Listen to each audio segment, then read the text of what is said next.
you, Ari. It's really an honor and a privilege to be here as usual. And you know, I love your people. I can't say whether they love me, but I try my best. It's nice to see you all. Look, I am, after years of writing about Haggadahs, kind of the go-to Haggadah guy. That ended up being my fate. I wasn't intending to be that person. And as the result, I see a huge number of Haggadahs. More Haggadahs pass over this humble desk of mine than drops of blood in the first plague, or flies or wild animals in Gila's fourth plague. As it happens, wait 1 second. Hold on. I have to pause for 1 second. Something has happened.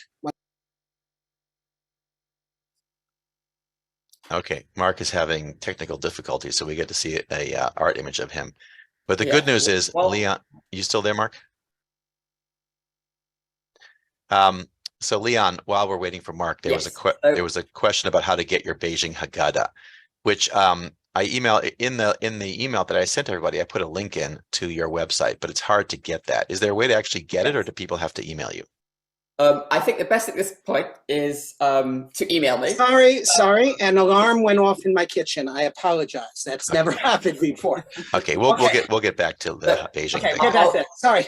I'll put up later my my email and contact on the screen, and then you can write in the chat. So what I wanted to say is, I've seen a ton of Haggadahs, and as a result, I'm very rarely impressed.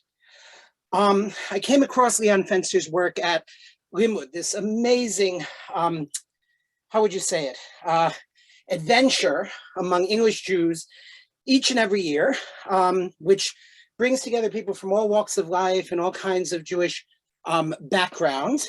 And Leon at Limud had a gigantic artwork that was chock full, I guess you could call it Where's Waldo fashion, with figures and buildings and all kinds of amazing stuff.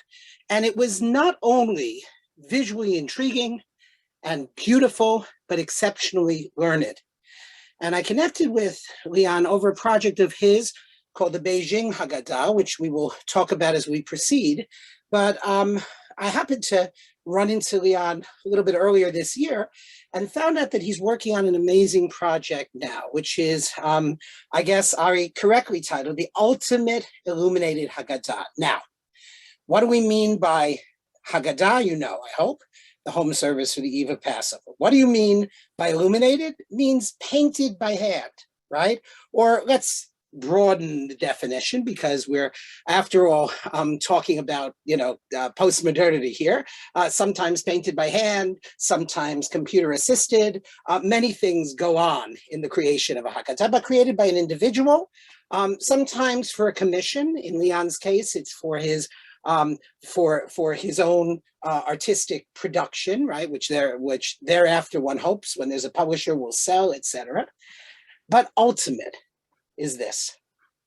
Leon has taken the themes of the Haggadah, which we've seen adumbrated in a multiplicity of contexts. That is, we've seen playing out in a great number of different places, from the theme of Matzah, to the theme of the 4 questions, to the theme of the 4 children, to the theme of the 10 plagues, to the theme of in each and every generation.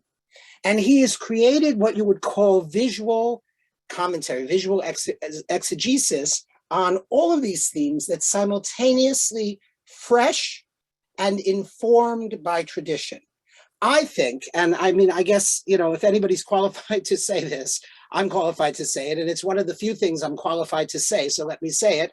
I think in an unprecedented way, compared to anything that's going out there on in the world now.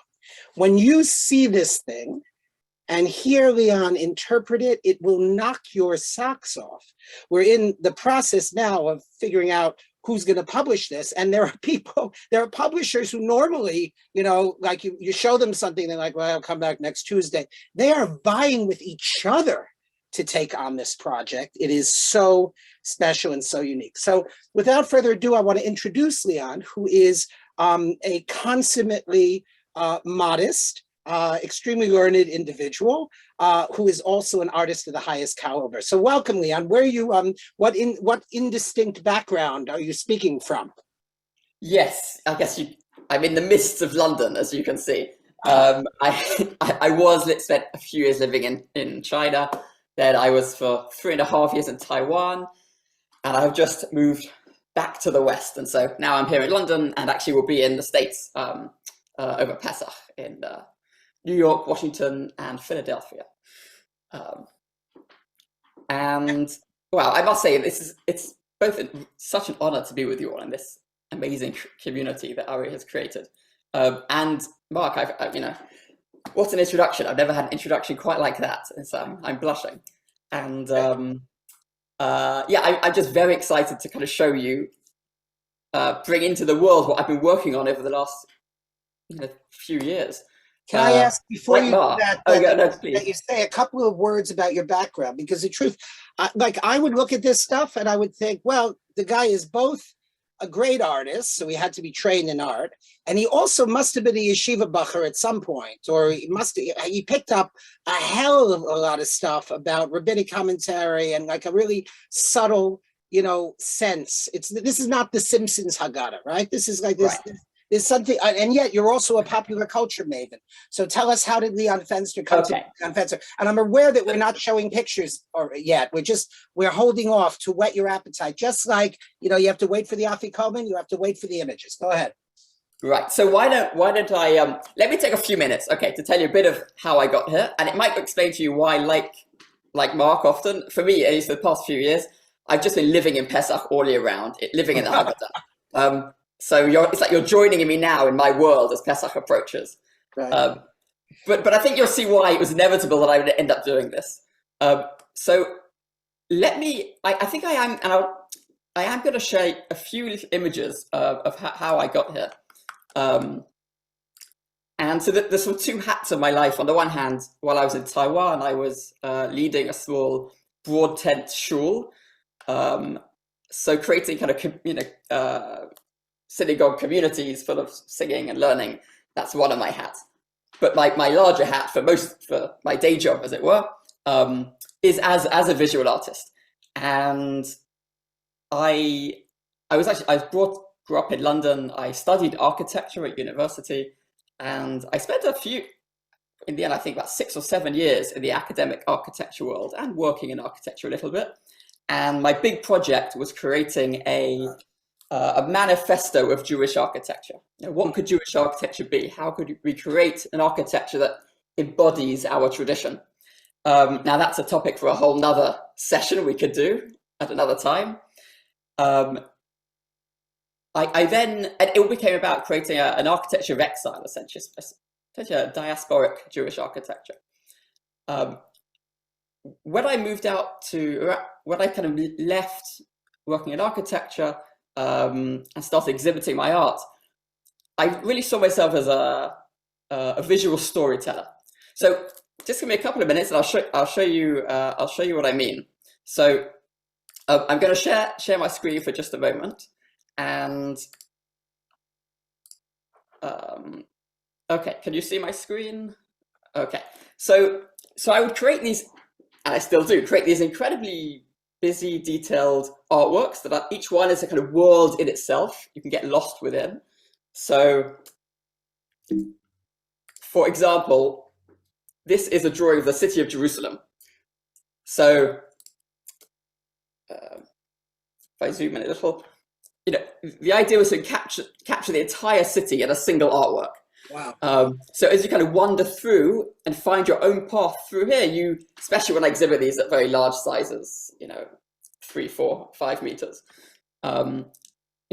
you could sort of take as much time as you want and just find your own path. It's stripping out chronology, it's stripping out geography, and it's kind of depicting the world the way we actually remember it in our memories and our dreams. And then I thought, well, hold on, a city is an entire world. How much smaller could I go? So then I thought, well, hold on, a family is an entire world as well. So this is one family that I interviewed and then draw all of their memories in a single artwork. So when they see this, everything has some meaning to them. And I still do these. I still interview families and they commission me to make these pieces. And it's essentially kind of representing the familiar back to the family as though it is a dream. And why am I showing you this? Because the whole idea is create a form of storytelling that's not linear. We don't tell from beginning to end. Our memories are a series of interwoven images and phantoms and joys that kind of rise up and collide together, much in the way that a Talmudic text does. So we'll come back to that. This is the same idea, but as a ketubah. So this is the life of the couple around the text, the life of the couple so far. And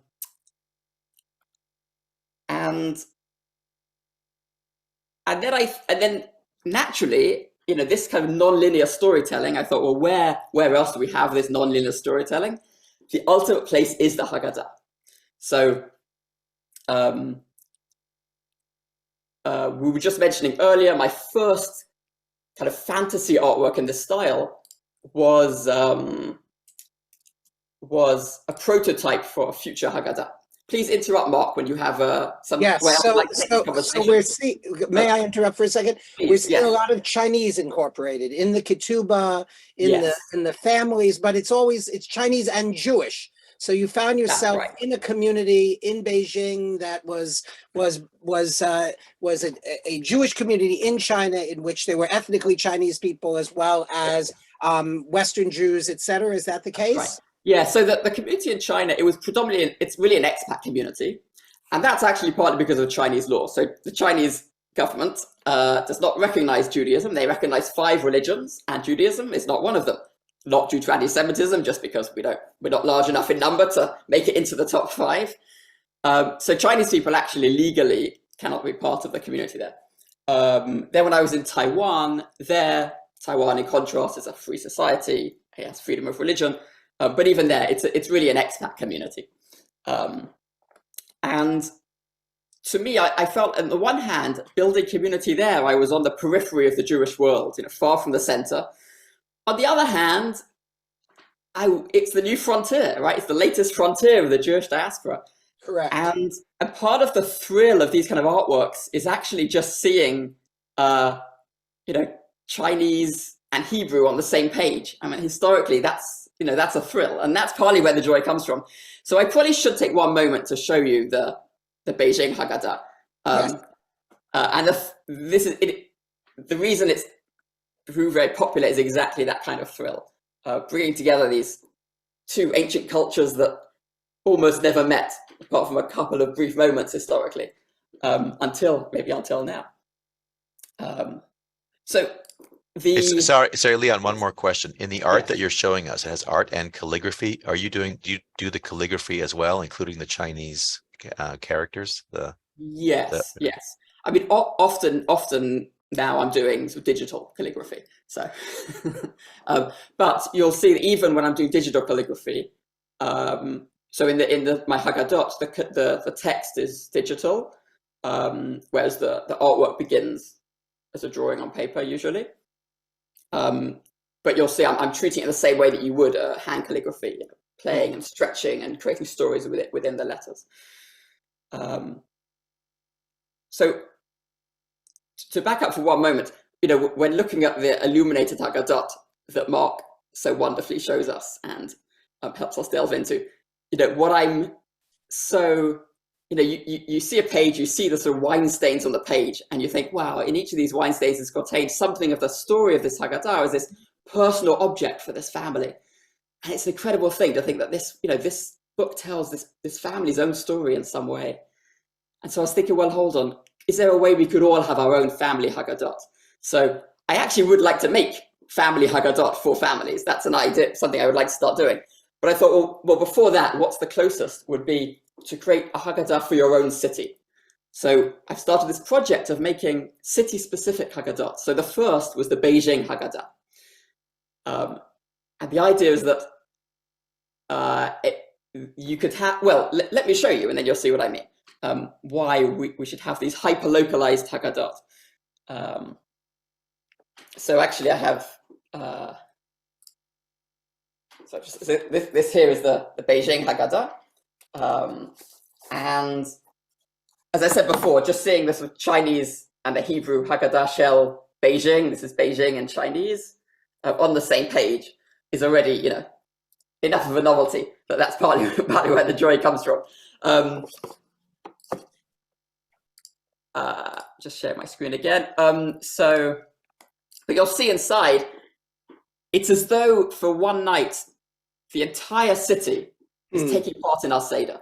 Wow. You know, here, this is the search for Chametz within that Haggadah. And we have the ancient drum tower, which sits in the middle of the historic city and would announce when the gates of the city should open and close. And it's kind of scouring the Hutong rooftops for Chametz. Here for the meal, we have figures important to the Beijing Jewish story around the table having their Seder. Just one more I'll show you.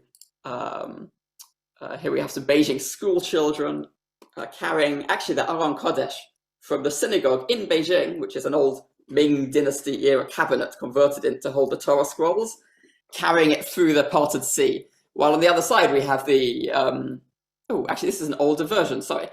It's supposed to have the Chinese, Hebrew and English in different directions. I'll bring that image up in a moment afterwards. So what we're doing here is we're basically taking B'chol Davador in every generation. You know, we tell the Pesach story, but instead it's in every place we tell the story. So we're embedding it into our own place. So it becomes this hyper-localized, hyper-personalized Haggadah.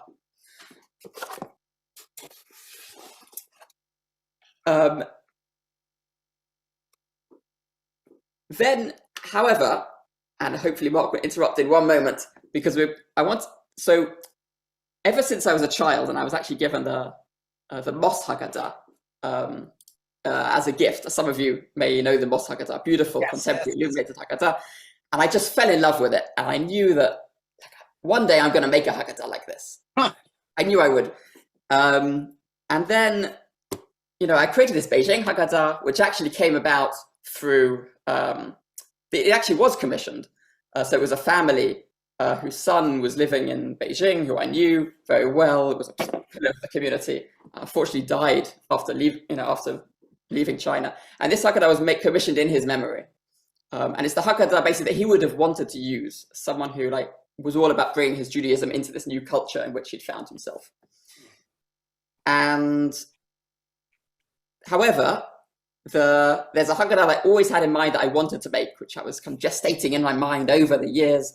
And finally I decided, okay, I'm going to make this Haggadah. This has to happen now. And so that's the Haggadah which I want to now show you, this ultimate Haggadah, which I've been working on for the last few years. Which, if someone would like to commission it, I would not object to that either. I'm not trying to be a starving artist in the garret. You should know that the way publishing works is that this has been shown to a variety of publishers. Everybody is interested, and then they say, well, how will you subsidize the publication, right? Yes. So this is of interest to somebody. They should speak up to Leon. Anyway. So, let me show you first the front cover, which I think will give you a sense for the ambition of the project before we say any more.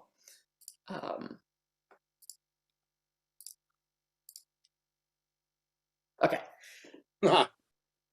So I hope it gives a sense that when you open this, you're going to find a bit of everything. In a way, it's the everything Haggadah. And everything on this front page is something within that you'll find within the pages of the book you're about to open. And you know, Leon, when I was in yeshiva, I was taught that the process of studying rabbinic texts is like being in the room with all those rabbis, from the 2nd century rabbis all the way through the 19th century commentators in the same place. And this gives that impression with the multiple tables and the multiple, I mean, I'm seeing old friends, I'm seeing figures that I recognize already. Go ahead. Right, that's great, yes. And in fact, what you'll see, what I'm really trying to do is basically bring that quality of our textual tradition into the visual.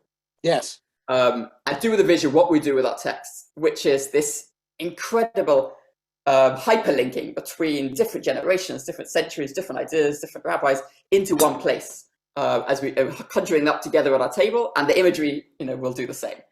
So let me give an example of this. Okay, let's look at so for example, the meal. Let's jump right in the middle of the Haggadah. The Shulchan Aruch, the meal. Shulchan Aruch is just loading. There we go. Okay, so this is a kind of nice, on the one hand, light-hearted, on the other hand, profound page to keep us busy, entertained during the meal. And you'll see all these different Seder tables having their own meal. And each one has a different story behind it. The bird's heads, there they are in a tree.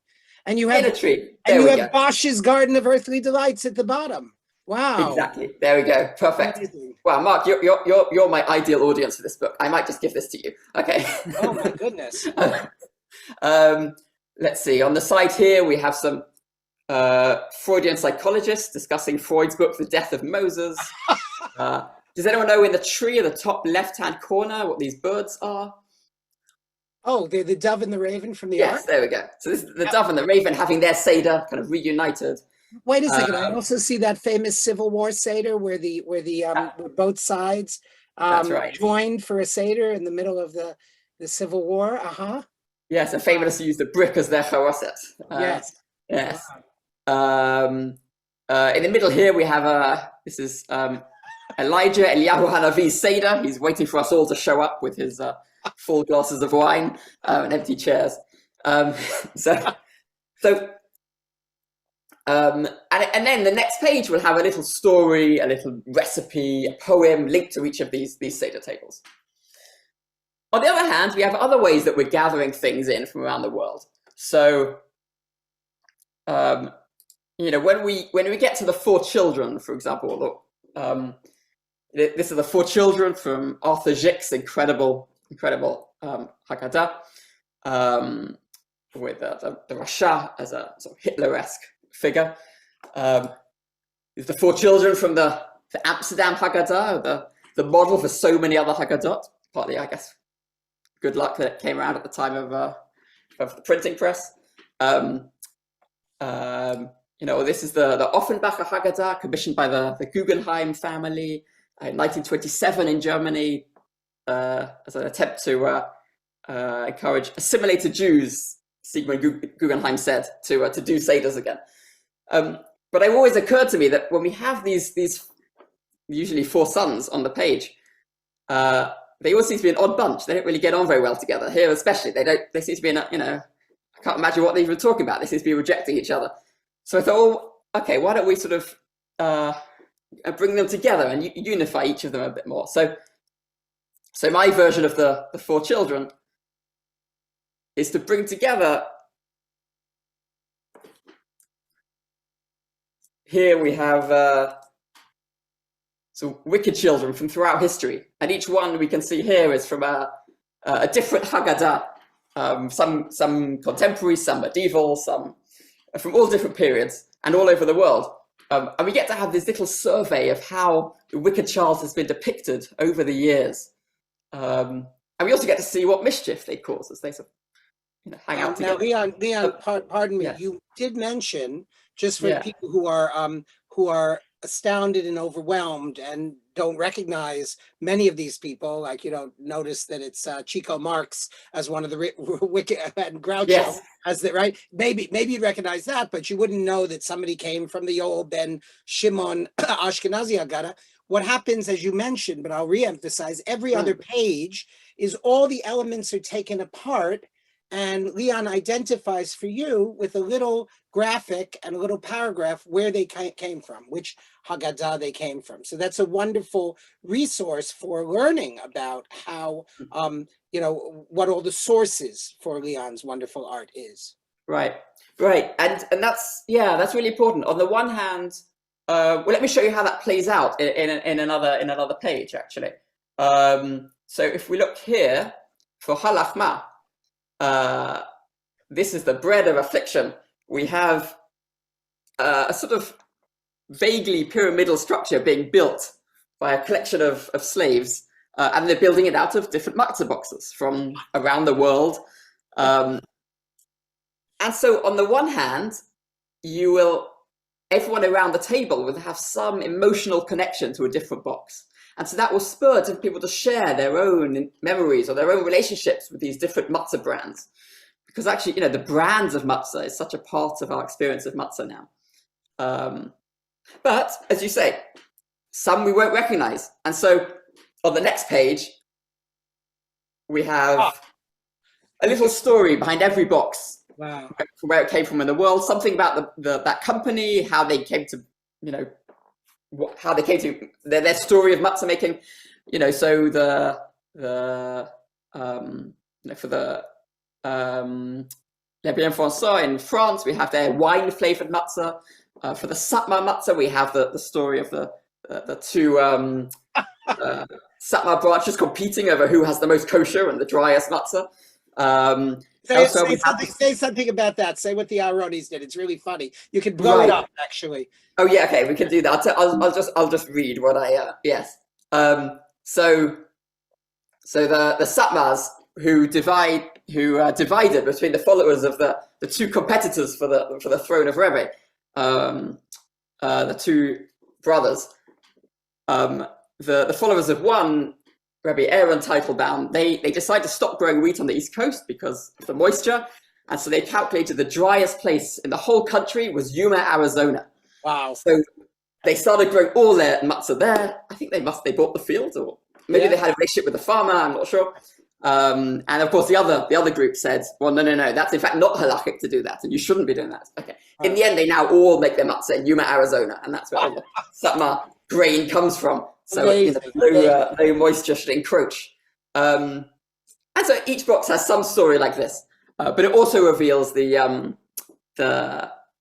sort of mass production of matzah, which is such a part of the matzah world now, and that. I see that. I noticed there are no price tags. I went to get my favorite matzah this year and found that it was $58 a pound, which is approximately the cost of gold, I believe. So, yeah. Yes, you would think with all this mass production it wouldn't be the case, but no, it still is. Okay, somehow. Now, so you can sort of start to see that, in every page where there's sort of enough delights and surprises that you'll sort of find something new every year.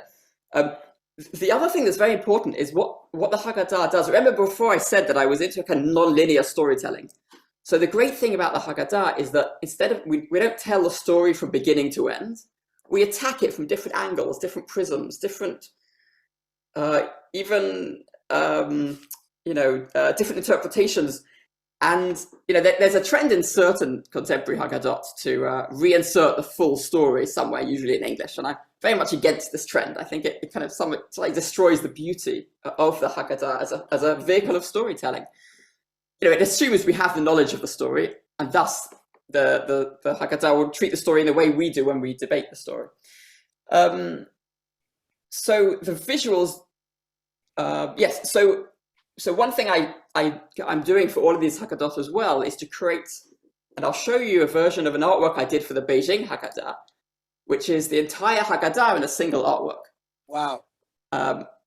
So you almost, when you read, we read the Haggadah from beginning to end, but it almost seems like we shouldn't be doing that. It almost seems like we should be jumping around and finding our own path, because that's kind of what the Haggadah does, right? And so I imagine people could have this up at their Seder, and as you're going through, you could find your own path back and forth, through the different prisms with which we tell the story. Actually, I did this. The first time that this Haggadah was used at a big Seder was in Taiwan, actually. We had 200 people at the Seder. Everyone had a copy of this Haggadah, and I turned this artwork into a jigsaw puzzle with very large pieces. And the children throughout the Seder would construct this puzzle as a sort of 3-meter puzzle on the wall as we went. Wow. Which was a sort of beautiful metaphor for what we're doing. The Haggadah would kind of reveal itself as we went through the night. So there's this. So I want to bring out this kind of wonderful hyperlinking, cross-referencing that the Haggadah does, and that really all of our great Jewish texts do. So another example of that would be this page here. This is Vahisha Amda. This is now from the new Haggadah. We're back to that. You know, in every generation, they rose up to destroy us, not just in this generation. And so we have here this procession of people in black and white, dressed in contemporary clothes, because we're telling the story. We're having the story in Bechol Davador, in every generation, in our current generation. And the colored pieces of clothing that they're wearing, each one is a piece of clothing that Jews were forced to wear in a different part of the world. Generally, and it's arranged in chronological order. So it's a kind of timeline of anti-Semitic forced clothing. The earlier, the people at the start of the procession are generally from the Islamic world, starting with the Pact of Umar in the 7th century, when Jews were supposed to wear a certain yellow clothing to identify themselves. At about the year 1000 in Egypt, the 6th person along in the line is wearing a little wooden calf around their neck, because in Cairo there was an edict that Jews should wear a wooden calf to remind themselves of the story of the golden calf, that they should never forget what they did. And okay, in most of these cases, we don't actually think these are really enforced. The fact that edicts kept getting issued suggests they weren't really followed. Most of the rest of the procession is the Christian European world, which inherited this custom of forcing Jews to wear particular clothing, and probably did actually enforce it more, but not everywhere. And again, the next page will have the timeline of actually where each of these places are, and some of these stories about, you know, was it enforced, what happened, some of the interesting individuals that wrote about some of the, you know, times they would turn up in a new city and find they're wearing the wrong color badge, because this city says Jews wear a red badge, not a yellow badge, and are they going to get fined? The procession ends with someone wearing the yellow Star of David and a child stepping out of the line into the future. I'm showing you this now because this is Vahisha Amda. Later in the Haggadah, when we get to Bechol Davador, Chayav Adam Le'rot et Atzmo, in every generation we should see ourselves as though we ourselves personally left Egypt, as though we left Egypt. Now we have that same procession, but this time they're not wearing the bags and forced clothing. Instead, they're dressed in the colorful contemporary clothing of their time. They're liberated, they're free, as we are at this point in our Seder.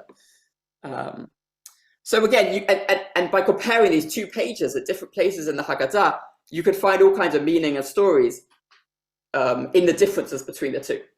So that's the other thing I'm trying to do. I really want to encourage the idea that the visuals in this Haggadah reward as much study and investigation as the text. And that really, you can find new things. And in terms of diversity, I see people of different ability and disability, people of different ages, sexes, people of different ethnicities. It's really different conveyances. It's really wonderfully inclusive. Thank you. That's great. And in a way, I'm doing a sort of retroactive reading of inclusivity into history. So I enjoyed playing, like, what would a medieval wheelchair look like? Or a medieval bicycle as well. Or a medieval person leading a chameleon by a leash, or riding an emu. Yes, exactly. And you can compare it with the chameleon on the previous page in yours. Well, I'll leave this for when you have it at your Seder to discover some of these. I'm looking forward. Yes, interpretations. I could show more. Do you have a question you'd like to ask? Well, so what I want to do is I want to ask a couple more questions and sort of sum up my part and open this to questions, because people are going to have a zillion questions. So what I want to know is there a theme? Is there something that follows through the entire Haggadah that would keep children occupied, right? Besides the references common and abstruse to works of art, and the transformations that occur commonly and completely in this manuscript, are there any unifying themes somebody could follow something through the Haggadah? Yes. Firstly, I'm glad you talk about children. I mean, one of my aims is really to make a Haggadah that's truly cross-generational. So, it's a Haggadah that's, it's aimed at adult thinking. It's aimed at an adult Seder. It's supposed to be a serious Haggadah that should lend itself to serious discussion. By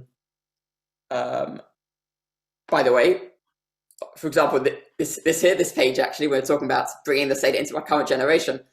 At Matzah, we actually here have, if you remember the construction of Matzah boxes we had earlier. Yes. So you could probably see in the back, right at the back, we have that construction, but now the slaves have left.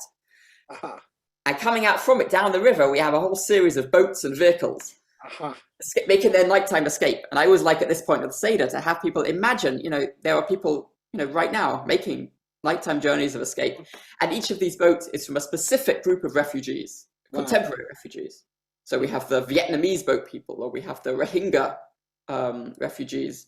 This hot air balloon is the wonderful story of a family that in East Germany made their own homemade hot air balloon and used it to fly out of the GDR into the West and made it.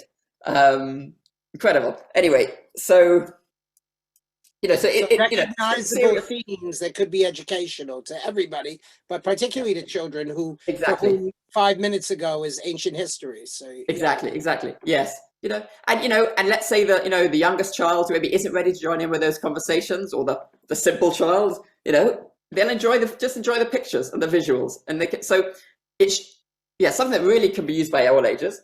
In terms of a theme running through the Haggadah,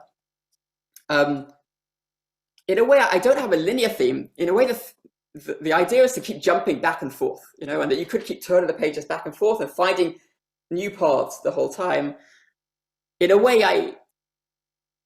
I want every page to be totally different. Every page should surprise you, and it should.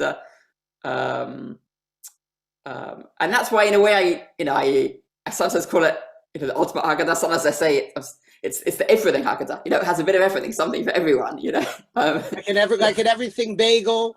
God forbid the comparison, the Havdil Elef Havdalas, right? Like everything matzah. But here's a question: so is every single double page spread backed with another double page spread that explains what's going on in the pictures in every case? Yes, it does. Wow.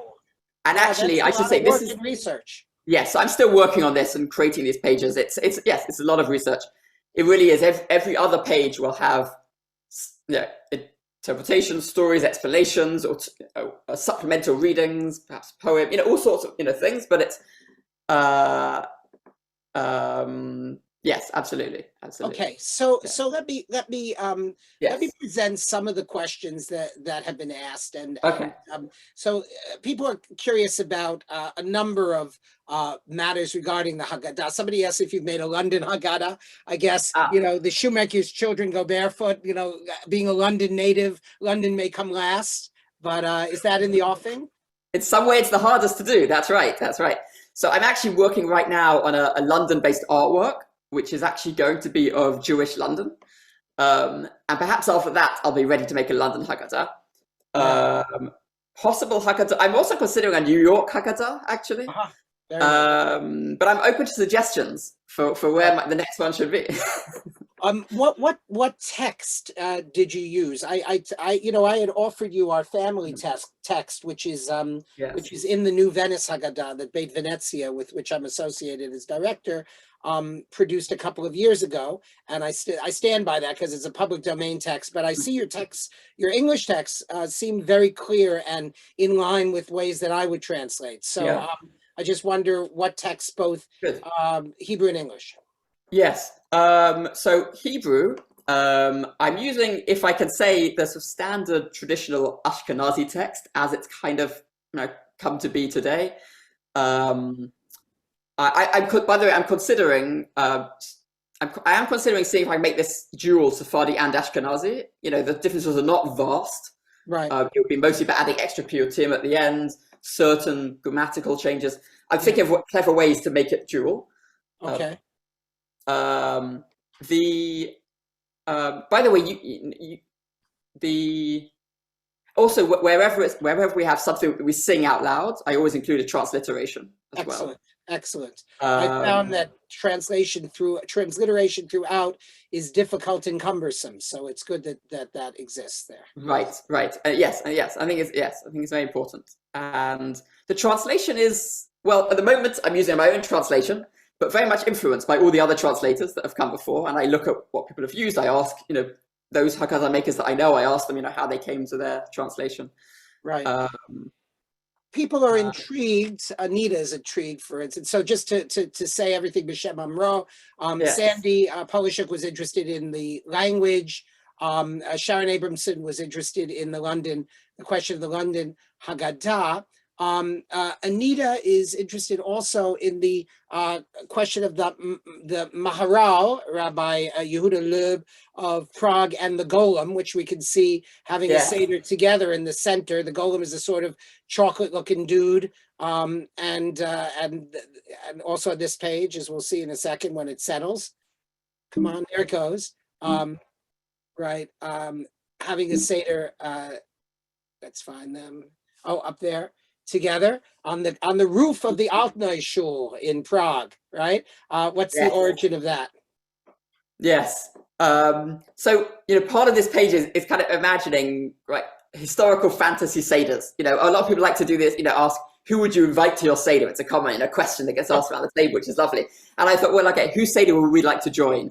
So this is imagining this particular seder is this beautifully lonely Seder, right? Of these, the golem is this very lonely figure, in some ways. Yes. Well, and there was a blood libel in Prague, so probably people kept their Seders low key. But the golem makes me think of Ari's AI Seder, in a bit. Yeah. That's right. And it's also influenced by this particular piece. I was thinking actually about the COVID experience. All these people who kind of learned how to have Seders as threes, as twos, as on their own, even. And actually there's something quite powerful about Seder like that. Things you don't discover when you're a big group. So there's a real beauty in that. On this page, there is some nude woman with a dice on her head. Can you? Yes, that's from Bosch. That's the Bosch one with the Garden of Earthly Delights. Yeah, she's there. Yes, it's good to have a nude woman with a die on her head in a Haggadah. I find it's salubrious. Listen, one of the biggest questions that everybody is asking is, when is this coming out? And I'm going to partially answer for Leon. There's two parts. One is Leon has to finish it, which he hasn't finished it yet, so it won't be on your table this year. No. The second is that Leon and I are trying to brainstorm about which publisher would be best. So if you have suggestions, that would be good. And the third part of it, of course, is that Leon needs funding or sponsorship, because the way artist books work generally is not that, unless you're, somebody very, very well known and sought after, the publishers don't go running after you and offer you money. So one of the things we're considering is how to brand it.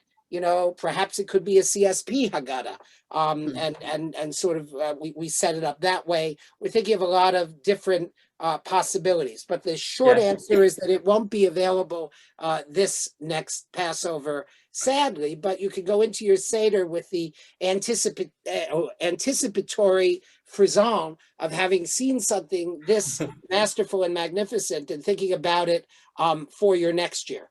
So Leon, do you have anything to add about ETA? I have one thing to add to that and to the last question. The thing to that is, if we don't find a single sponsor, another option might be to crowdfund it. So that's another thing, possible thing later. Crowdfund, yeah. I like the idea of branding it as a CSP Haggadah, because yes, I like that idea as well. Is a universal kind of, it's just like right up CSP's alley. But yes. Yes, it's the spirit of what you're doing, right? Every talk is something totally different, right? But what Marc is saying is that we could just take it out of his honorarium. Sure. So that's fine. Because my honorarium, as you know, is $1.75 billion. Let's open this up to some questions. Perhaps. Can I just show one more page before we do that? Of course. So talking of art in the Haggadah, there's one page which I really would love to show, which is the searching for chametz page and for this new Haggadah. So we're talking about different angles from which to attack the Haggadah, to attack the story. So this is a totally different angle. In a moment. So here, Bruegel.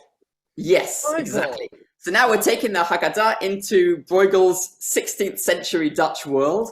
Wow. And some of you may be familiar with Bruegel's painting, The Fight Between Carnival and Lent. Yes. These two totally different Christian festivals coming together in the town square. And I thought, well, perfect. I'm going to create the fight between Purim and Pesach. Amazing. In some ways, the burning of chametz is a sort of almost violent transition between Purim mode, overflowing, chaotic, unbridled joy, where we drink so much we can't tell the difference. We blur the boundaries between Mordechai and Haman. On the other hand, Pesach, very meticulous. We're all about distinctions and differences, chametz versus not chametz. You know, it's very kind of serious in comparison. And so these two modes. Order. Seder. Order. Seder. Exactly. Order, the Seder. That's right. Wow. And so, and you know, my favorite sort of rabbinic cottage industry is, you know, comparing these two and looking for the differences between the two. And so, just for those that aren't familiar, this is the original painting. Wonderful. Oh, you know, it's so, this is so, I'm sorry, I have to indulge something personal. This is so up my alley. I mean, if I had, you know, $30,000, I would sponsor this. Great, because as I said, Mark, you're basically my audience. So yeah, good. And there's an aardvark. Wait a second. You need an aardvark. There is an aardvark. To eat up the chametz, to snuffle up the chametz. There we go. Exactly. All the last crumbs. Yes. Yes. But you'll see he's dangerously crossing over into the Purim side of the page. This could cause chaos, a kind of wormhole to open. So you are so weird, Leon. By the way, I should say, thank you. I appreciate that compliment, actually. I should say sorry, I interrupted you, but I was just to say I originally was not going to include this in the Haggadah, and I'll tell you why. But I am now. But it's going to be a teaser. Because after I'm done with this Haggadah, I'm going to make a spin-off Haggadah, and every page is going to be a different artwork telling the story of the Haggadah. Telling the Haggadah. All right. That we have to. So you heard it here first. Oh my goodness. All right, ladies and gentlemen, and others, please raise your hands and ask some questions, and I'm going to actually let Leon field his own questions. The only caveat is that your question should be a question for the speaker and not a statement of something you know and want to share with everybody. Yeah, Mark, before we get there, so I'd spoken to Leon about his art because he was in Beijing for the family, and I asked, well, how much does it cost to hire Leon? Because I said, Leon, what do you do to make money during the year? You're making a Passover Haggadah that hasn't been published, so what are you doing? And he said, well, I do art for, you know, families commission me to do art, and we saw some of it. But I wanted to give people an idea of what it does cost. So, Leon, what does it cost to do, like the beginning you showed us some family art?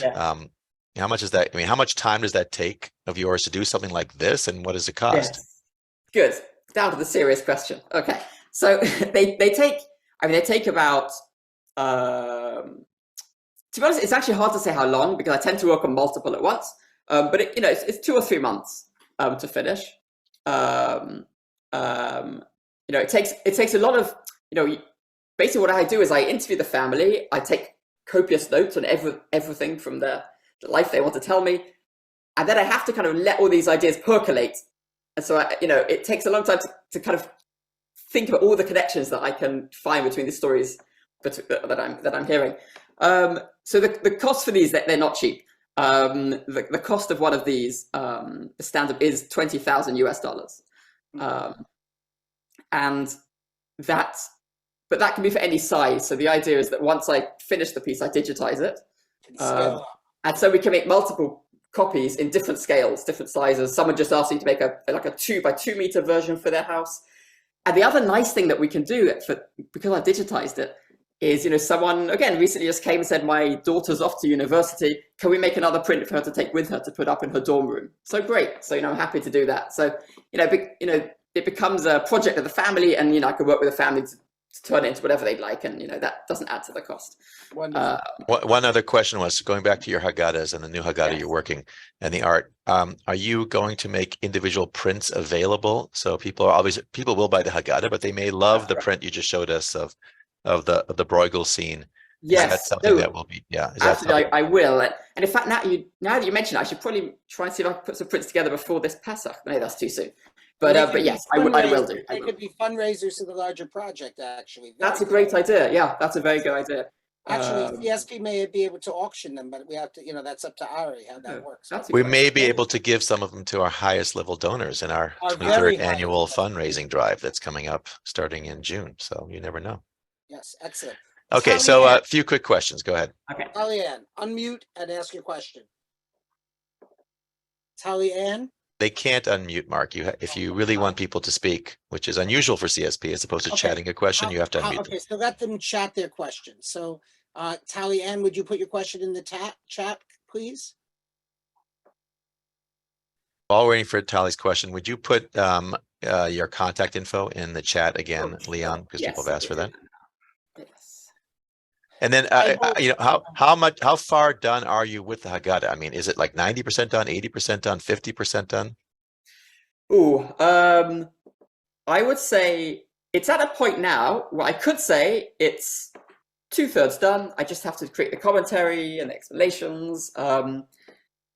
However, there's more that I would really like to add. So I would like to take a lot more time and say, actually, it's more like 50% done. Yes. It's a question with this, where do you stop? At what point do you stop? But right. And there's no end to Haggadah commentary. So we have Tally-Ann and we have Tybal. Tybal, if your question is about the publisher of David Moss's Haggadah, okay, here it is. Yes, the page about the people leaving Egypt in David Moss's Haggadah has 600 people to represent the 600,000 people who left Egypt. Leon, was that an influence on you at all? Or was that David Moss Haggadah more generally an influence? I would say, first, it was generally an influence in terms of how ambitious you could be with a Haggadah. No, that was a specific. I was very. This is the B'tzeit Yisrael page, right? Right, where the 600 figures actually represent notes. That's right. Scale. I don't know if Tybal knows that, but they're notes on a scale that's sticking out. Yes, and actually that was a particular influence in the way that, you could have a page that works on so many different levels. It's beautiful text, it's beautiful image. You could use the music, and you could sing from that stuff. And the idea that every page should have all these layers you can peel back and peel back and peel back. That, big influence. Correct. Excellent. I just wanted, this is Tally, you had mentioned that when you, as a child, the Moss Haggadah really influenced you as wanting to make one day. But I'm wondering, some of your images are so dreamlike. When you visioned this, was this something that you seen in your dreams, or how did you vision it? Oh, very good question. Yes. Do I see things in dreams? You froze. Ari, am I the only one who's frozen? I'm here. And when I think he's back. There you go. So I froze for a moment. Yes. I had 2 periods of quarantine that I did during COVID. Am I clear, by the way? Can you hear me clearly? Yes, now we Okay, great. One when I went to Taiwan, I had to be in my apartment for 2 weeks, and another one when I had slightly foolishly early on in the pandemic gone to Sweden when that was the height of the pandemic, and then I came back and did another 2 weeks. That was a very productive time for me, and the whole thing I remember as a sort of slightly feverish dream period. And I did, and I lived a life of just working on this flat out, strange, crazy hours through the night. I indulged in that. And I would have very strange dreams. Yeah. And that was a very inspirational time, actually. Yes. Well, and knowing that the whole world was going through this strange, feverish dream at the top, nightmare. Yes, a lot of the ideas came in that period. Yes. I have to say that the Haggadah, thank you, Tali, for your wonderful question. This Haggadah is really a dream for me. I have seen many contemporary Haggadot, and none of them is as encompassing, as beautiful. Actually, I have to say that your images on screen don't do justice unless one zeroes in, because it's not just that these are colorful forms. They're meticulously shaded. It's extremely detailed and conscientious art. Linda Jimenez Glassman has wanted to know since the very beginning why you went to China to begin with, and I think it's with that question that we will end. So the end, Sof Ma'aseh b'machshava techila, the end circles around like in Ouroboros, swallowing its tail to the very beginning. Go. That's right. Okay, so I went to China first, actually to do a couple of exhibitions, to do a bit of work with Tsinghua University, looking at applying some of the ideas about Jewish exilic architecture to the Chinese internal exilic experience. And my art just proved quite popular there. I think there's a lot of similarities with the traditional Chinese artistic approach of kind of collapsing perspective onto itself. Was that the question? Well, how did you get to China? Sorry, how did I get to China? Yes, because of this academic interest or this architecture. Yes, exactly. And then I did a couple of exhibitions there, which went very well. So I stayed there, had different families' lives I was drawing out there.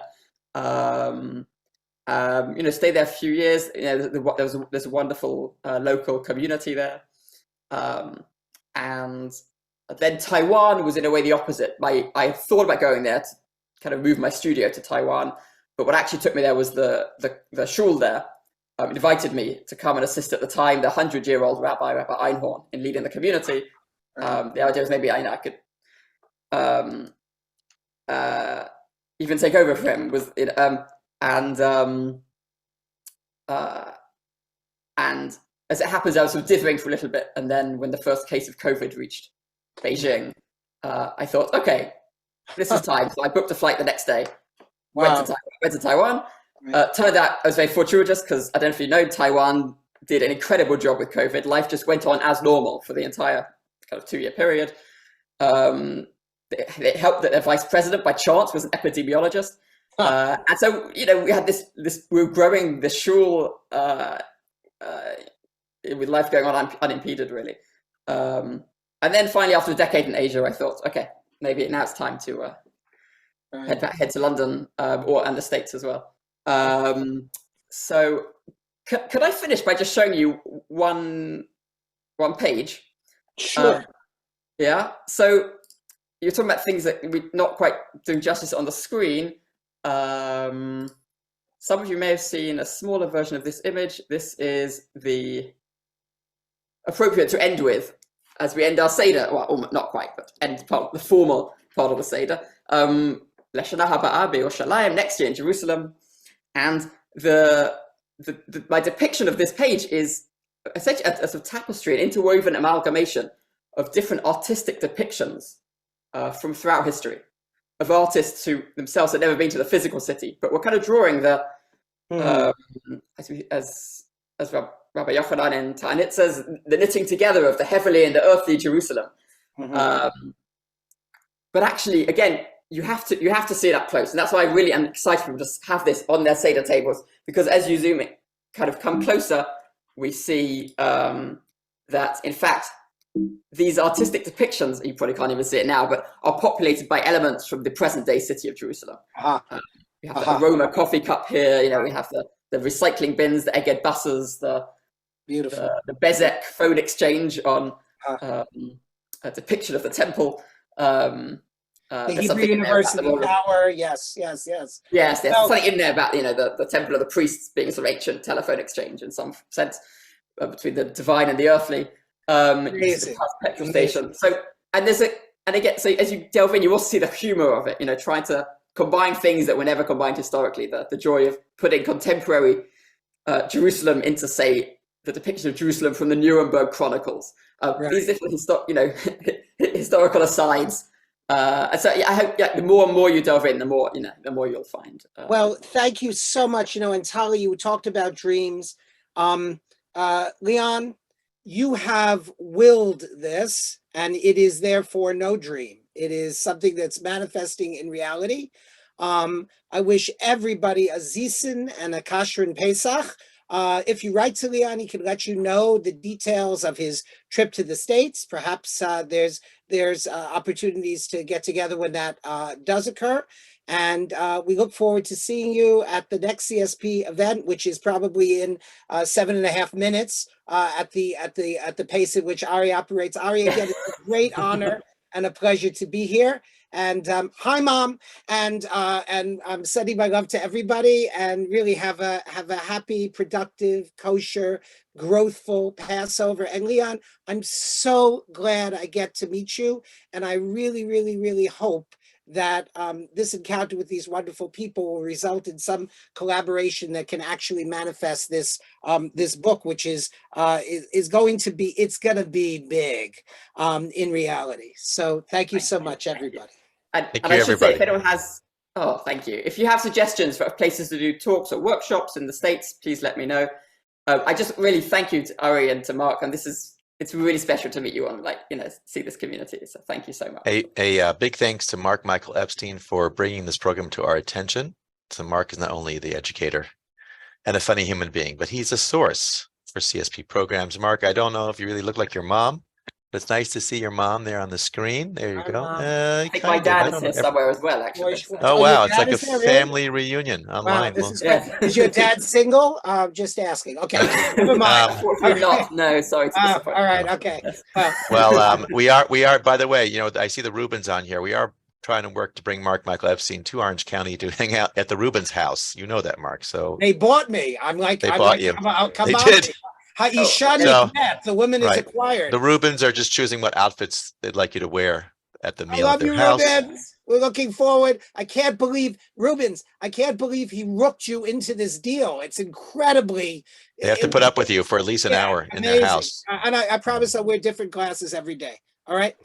Love you all. Okay. Gotta go teach. Lovely. Be well. You don't have to clean behind the stove. Just annul it. Okay. That's my absolvote. All right. And we talked earlier, the founder of Chazon, Nigel Savage. Nigel Very good Savage. speaker. You should invite him if not already. He's been on. Hasn't Nigel been on? No, not yet. Okay. But I'm going to go meet Yakir Manella with some of you in about a few hours. So I got to run. All right. Peace. Bye, everybody. See you later. Bye-bye. Bye, Leon. Bye.